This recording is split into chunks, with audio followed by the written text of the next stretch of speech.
Whoa, Gamer Woody coming at y'all with another quick video, you heard me? And this right here, y'all, this is just another random video, another random video. Once again, like I said, like I tell y'all all the time, I'm just chilling, listening to some music, you know what I'm saying, watching movies and shit, just trying to pass the time. And like I said, once again, another great video popped up that I want to react to it with y'all. I want to react to this video with y'all because this video is something I feel a lot of gamers need to hear. A lot of gamers. You know what I'm saying? I feel y'all need to look at this video because it's really important. But I'm going to get right into this video, and y'all know how I do. I give y'all my little 2 cents and shit as we watch this, you heard me? Let's get into this video. Little conversation has reared its ugly head yet again, and it's that the video game industry believes that it's time for games to be $100 or more. Mark my words, if this is the path that the industry chooses to follow, this will likely lead to the largest collapse this industry has ever seen. They think that the layoffs, closures, and canceled games are bad now. You haven't seen anything yet. The players already have a long list of reasons as to why not to buy games today. If you want to go and add an even bigger reason to that list, likely for the vast majority of players, the reason that will be at the very top of their list. For years now, we've heard about how they think that the video game industry bubble is going to burst because there's just been so much investor interest over the years. The wages have increased, the cost of development and marketing has gone up, and the long development cycles that these games are in, 7 to 10 years in some cases, is just not making these games financially viable. Sorry about that, y'all. I was trying to take something off my screen. These big shiny AAA games are too expensive to make for such little return. So they've gotten themselves thinking, well, how do we fix this issue? What's the actual problem here? I mean, it can't be that our, leadership is incompetent. It can't be the slop that we've been delivering to the customers. It can't be that we've been over-investing in these projects. It has to be that the customer's not paying. What that sound like? That sound like, you know what I'm saying, putting all that money into a project for no goddamn reason. Don't that sound like GTA 6 right now? You know what I'm saying? You got all these fucking dick suckers, these rockstar fanboys, niggas who just like to suck dick. Oh, they're putting so much money in the game. So it's gotta be good. There's no way it can fail. They put so much money in it. We heard that with Saints Row. Remember Saints Row reboot? $100 million, y'all. Y'all remember that? $100 million for a game that failed. And if I can remember, it was actually niggas who spent $100 on that fucking bullshit ass game.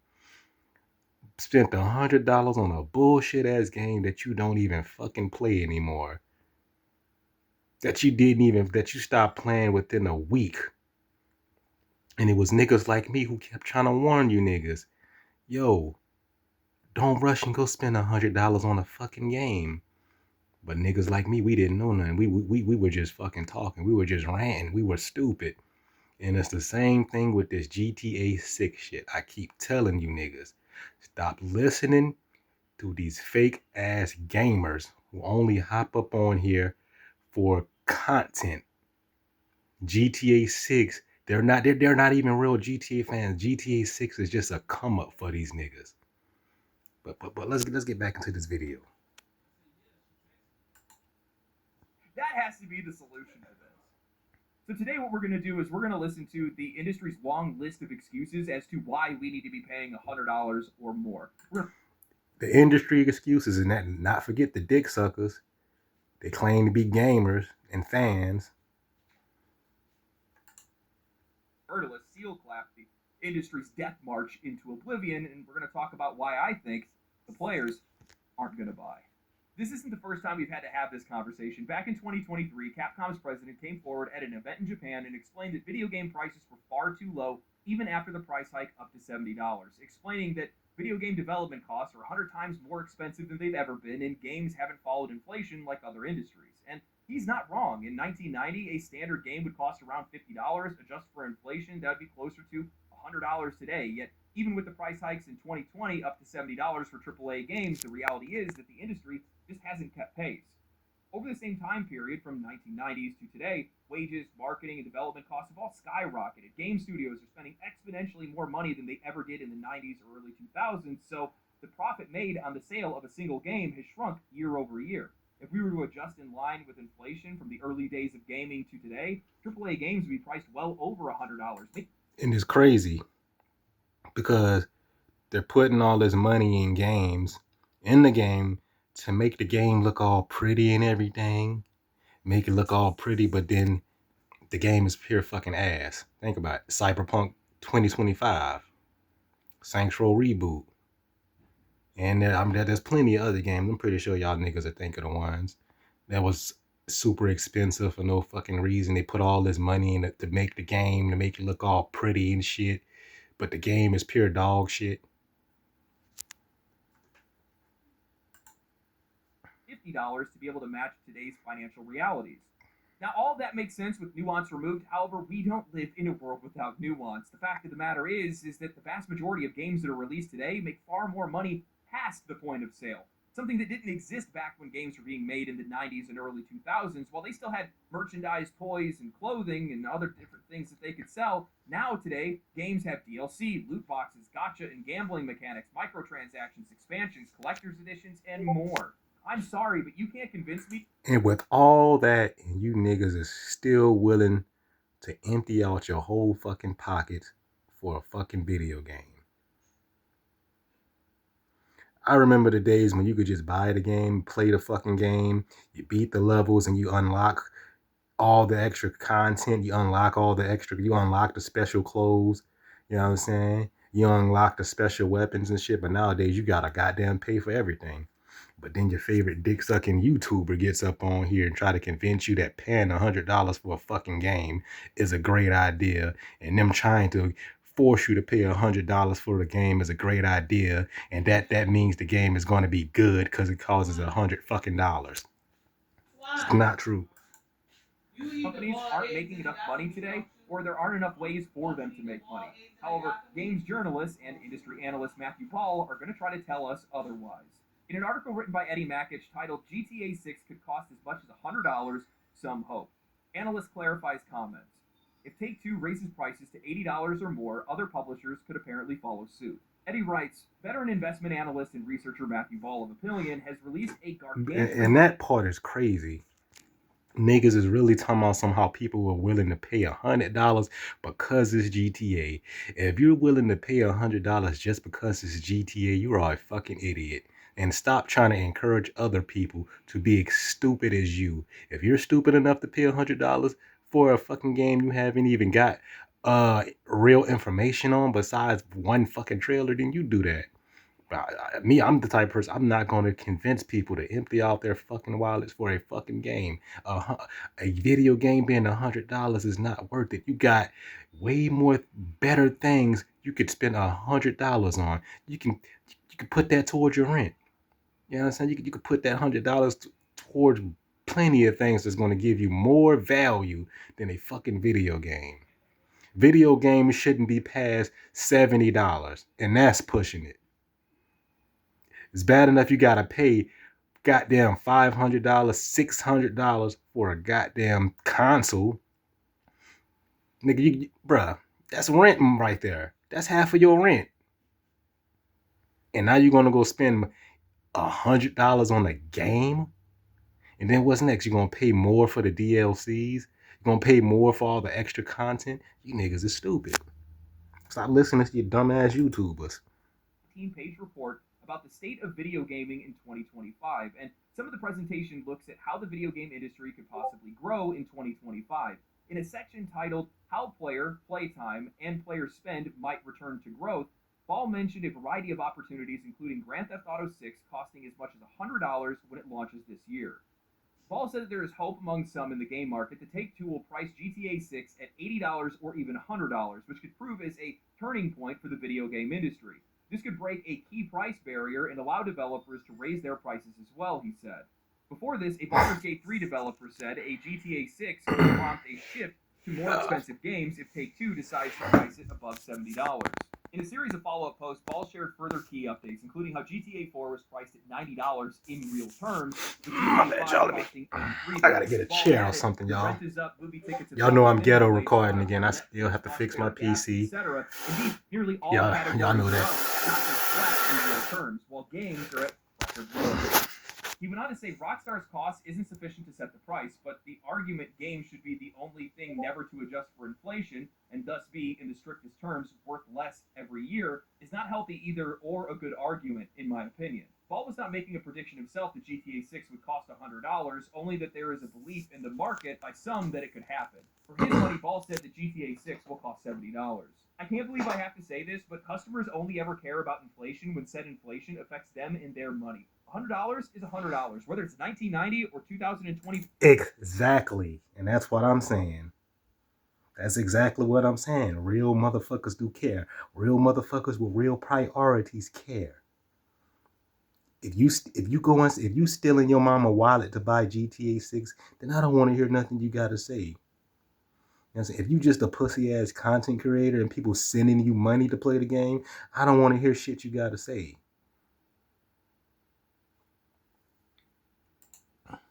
How you spin it, what excuses you make, or what numbers you point to, the vast majority of people just flat out cannot afford those prices and will have a far more difficult time justifying buying games day one or at AT&T. Skip past this for y'all boys. Like having the perfect way. If this shit let me skip it, you hear me? Come on now, let me skip this shit. Connectivity you depend on. I guess we gotta watch this, y'all. Always gotta be an ad. Oh my goodness, not another one. Come on, let me skip it. It's just the beginning. The ultimate There we go. Unbelievable price. Or buying games at all. My friends with kids buy maybe 1, 2. Yo, I'm sorry about the ads, but it's crazy how YouTube forces you to watch ads now. Shit that you don't even care about. Or they just spend their money on indie games because they're far cheaper, they tend to have more replay value, and they don't take as long to complete. My friends without kids, well, they work too much and they can't even justify buying a $70 game, and they just choose to play free-to-play games instead. Gen Z is so maladjusted and ambivalent due to the pandemic that they can't even find work, and even if they do, they can't hold jobs for long. The vast majority of them are choosing to become NEETs out of choice. Who are they planning to sell these games to, and where are they going to find the money? When Ball mentions how GTA 4 was priced at $90 in real terms, he's talking about how the price of GTA, adjusting for inflation, was priced above inflation at the time, making $59.99 feel like $90 at the time. And that's why it should be completely fine for games to be $90 or $100 today. Here's the other thing they're missing. $100 isn't just a number. It's a cultural touchstone. It's a psychological threshold that makes consumers think twice before making a purchase. Crossing that $100 mark makes a statement. It's saying that this product is now a luxury tier item, something that isn't just an impulse buy, but an investment, whether it's worth it or not. Now, ain't that's clearly what I just said to y'all? I mean, I know he put it in better terms, but ain't that clearly what I just said to y'all? Like I said, stop listening to your favorite stupid fucking YouTuber who's all about content. When that feeling hits the hardest, it's not just about the price tag, it's about the perception of value and what people can reasonably spend in an already stretched economy. Look, a $100 purchase feels like it demands a justification. I can't tell you guys how many times I had to overcome dread when I was wanting to upgrade from a $30 webcam and a $50 microphone. For many, this is going to be a breaking point, the moment where games start to feel more like an exclusive club for the people that can afford it and less like a pastime accessible to anyone who loves the medium. It's a barrier that not only reflects inflation, but also sets the tone for how the industry views its audience, one where only a select few can afford or truly engage with what the industry has to offer. I just hate how disingenuous all of this is. Ball says the prices for all things are up, and the idea that games need to stay the same price isn't fair, conveniently ignoring the fact that while the upfront price of games has remained relatively stable, the way that games are monetized has changed drastically. In-game purchases, microtransactions, season passes, battle passes, and expensive collector's editions have all become the norm. Isn't that what I just said? Like I said again, he put it in better terms, but isn't that what the fuck I just said? But once again, I'm gonna repeat. Stop listening to your favorite fucking YouTuber who's all about content and getting you hyped for shit. You know what I'm saying? All they're doing is shilling for these companies. You know what I'm saying? That's why Rockstar can be quiet about everything, because they know they got a bunch of dick-sucking shills who's going to get you hyped about the game no matter what. But y'all don't like to listen to niggas like me. more aggressive ways to squeeze every dollar from the player far beyond the original price tag. A $60 to $70 game is no longer just that, it's an entry point. To truly experience whatever the game has to offer, players are often pressured into spending far more in additional content. Customers aren't just paying more, they're paying far beyond what they originally bargained for, and that's what should be addressed, not just the price tag on the box. And what's even more funny about all of this is the fact that the writer of this article actually ended up using the Baldur's Gate 3 developers' words out of context. And by the way, if you guys have paid attention at all to journalism over the last couple of years, they've been using Baldur's Gate 3 developers out of context constantly because they think it adds some type of emotional weight to whatever their words are. Like, oh, look, here's this great developer that made a game that everybody loves saying that they agree with us, when 9 times out of 10, their words are completely out of context. They used it here saying that everybody's just waiting for GTA to increase the price, acting like the Baldur's Gate 3 developers want GTA to increase the price. When the original tweet that they had made was talking about how much they hated artificial price structures and gouging that we see in today's gaming industry. The original tweet actually said, "I don't love the artificiality of pricing structures post-retail. Use the inflated base price to upsell a subscription, and use vague content promises to inflate ultimate editions to make the base price look better. It all seems a bit dangerous and disconnected from the community. I think the game should be priced according to its quality, breadth, and depth. I'm not against higher prices, but this arbitrary uniformity just doesn't make sense to me. It feels so unserious." Oh my goodness. Here we go with another ad, y'all boys. Look, they ain't gonna, okay, they gonna let me skip it this time. Fucking bullshit. I don't wanna see that. I'm gonna go off for a second. Don't you guys love how every single time they like to twist things to be able to suit whatever their narrative is, and everything is always coming from the perspective of the industry and never from the perspective of the player, of the customer, the people that are actually spending money on these things to begin with? Because we are never a priority. We are never at the forefront of discussion. We are never at the forefront of their mind when they're making these decisions. And then they sit back and they wonder why games are failing and studios are closing. I don't know. How could that possibly happen? The prices of everything is going up. Y'all heard that? Y'all heard that? Hold on, let me pause a a second. Y'all heard that? Volition. I tell y'all in all my videos. Where's Volition? Where's Volition? Didn't they close down? Didn't they spend $100 million to make that dog shit ass Saints Row reboot? Didn't they put a price tag on it, $100? But you niggas got so much faith in GTA 6 because y'all been waiting so long and you a little bitch. You ain't got no other games that you want to play besides GTA. You think that's the fucking golden game. That's the best game to you dick sucking ass niggas. There ain't no other games that's good but GTA. Boy. With inflation, the general quality and day one performance of video games, even some of the best games that we've seen released over the last few years can't even hit a standardized level of quality. We are spending $60 to $70 on brand new day one video games that we have to sit there and hold the bag because the game's not even finished, because it's always the minimum viable product that's being released to us. And Cyberpunk, once again, Cyberpunk, how much money you niggas spent on Cyberpunk? 100? 90s? Probably more than 100? I don't know. Y'all was waiting for that game for so long, huh? How long y'all was waiting for that game? And it came out to be dog shit, all buggy. You spent all your money for a buggy, broken ass fucking game and had to wait for the niggas to fix it. You niggas dumb, bruh. It's gonna be the same thing with GTA 6. They can just give you anything, you niggas y'all gonna dick suck it. Wait for them to finish the game for us to be able to play it. But let me take a wild guess and say they're probably going to try to blame the price of things on that as well. They want to talk about how expensive it is to make games today. You know, my question is, why are we the ones that need to keep up with you and your spending?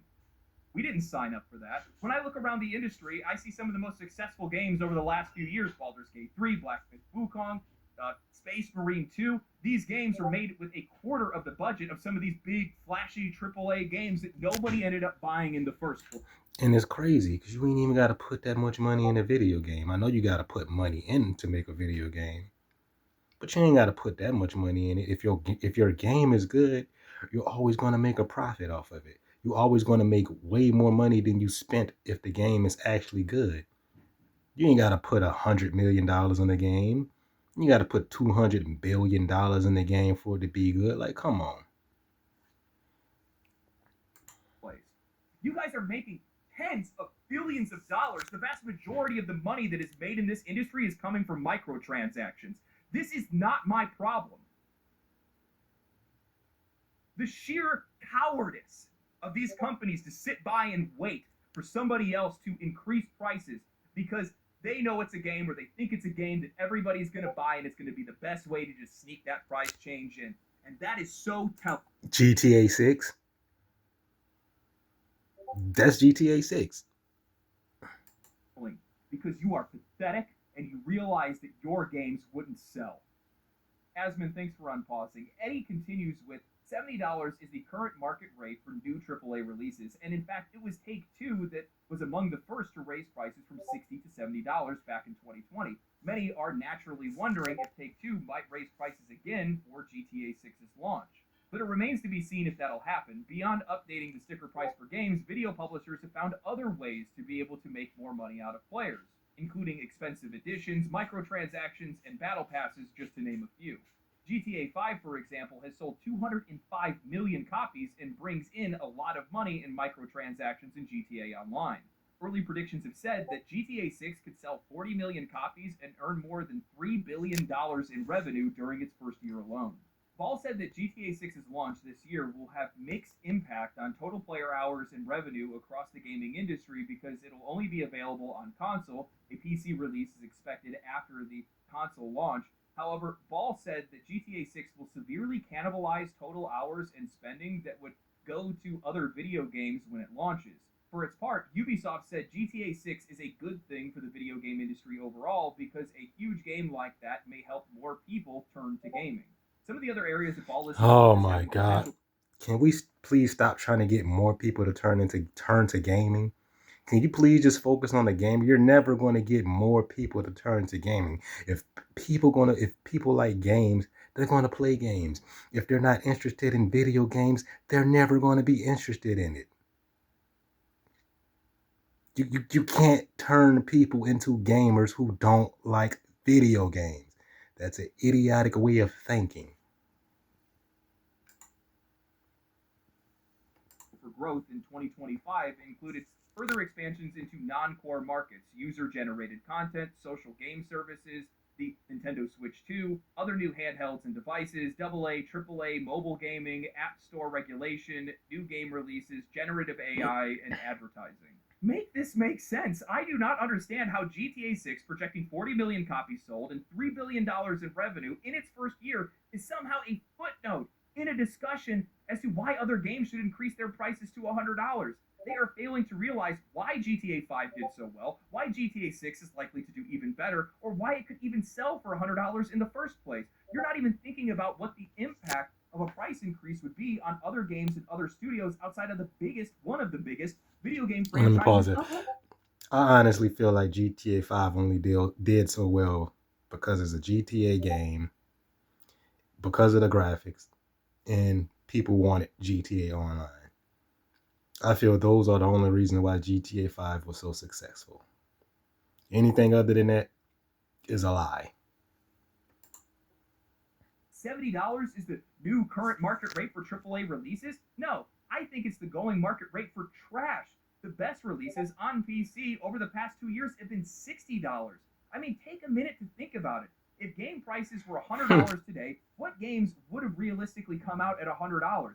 Suicide Squad Kills the Justice League, Assassin's Creed Shadows, Skull and Bones, Star Wars Outlaws, Dragon Age the Veilguard, Diablo 4, Call of Duty, The Sims, sports games, trash, generic slop, and in some cases, absolute dumpster fires. And while some of them still would have reached an audience, they wouldn't have reached an audience of the same size because they would have cut off their leg to save a foot in regards to the game's price. I mean, think about what you're saying here. Even Ball mentions how GTA 6 is likely to cannibalize the sales and playtime of other games when they're released. Now imagine these morons raising their prices to $100. Good games sell well and bad games don't. And from my perspective, if the price of games were to increase, it's going to... Exactly. Good games sell well. Bad games don't. I just told y'all that. But check this out, y'all. I kind of got something to do. I got people trying to call me. So I'm going to have to end this video right here. If y'all want to CO Boy video. You know what I'm saying? Just look him up. Y'all see his title right there. Y'all see his title. Just look that shit up. Bro got a great video. I can tell you that now from just a little bit of shit I just seen. This man is a real gamer and he's being honest. I told y'all, stop listening to your favorite YouTuber who's all about content. But other than that, Game of Woody out. Man, y'all let me know what y'all thinking here. You know what I'm saying? Go watch his video to come back to mine and y'all give me y'all opinion. You know what I'm saying? I don't care if you agree with me or not. If you agree with me, that's cool. If you don't agree with me, that's cool. Because everybody got their own thing. Game of Woody out.